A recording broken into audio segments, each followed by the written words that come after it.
the the biggest reason as to why you haven't seen deposit growth happening over the last 2 or 3 years has largely been because the reserve money actually has grown on an average CAGR basis around sub 4.5–5%. RBI's balance sheet itself, to start off with, which is where the money starts, right?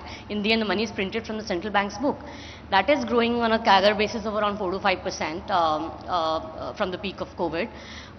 Clearly has replicated in the form of reserve money, which has also been sub 5%. Automatically, your money M3 credit offtake itself, which is basically credit offtake and other factors, has also been sub 7–8%. So I think it's emanating from the fact that the policymakers themselves have been very constrained, or they didn't want to necessarily overheat the economy. It was a conscious policy decision to some extent, and to some extent it's also a function of how the foreign flows have been behaving. So RBI's balance sheet on net has not grown.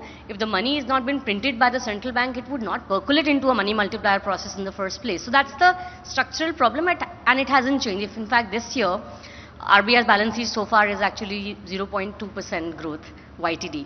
So clearly there is no new money creation that has happened, partly because RBI has been intervening over the last 4 months specifically to save the currency, owing to factors that we all know of, one of those being massive FPI outflows, which has obviously meant that there is no new money that has been created. Whatever liquidity infusion RBI has been doing in the last 1.5 months has essentially been sort of paying for its own past sins of the last quarter of December, when they had intervened to the tune of nearly $100 billion, when the structural or the fundamental requirement of the economy was not more than 25 billion if I look at the balance of payment deficit for that quarter. So generally the central bank will intervene to the extent of the BOP deficit. Right. On an average, in a normal scenario, we went way too far. Right. Our forward book is so heavy that RBI will have to come back to the spot market or in the liquidity market, in the banking system liquidity, to sort of pay off its forward book. So there's a problem in the liquidity in the system as of now.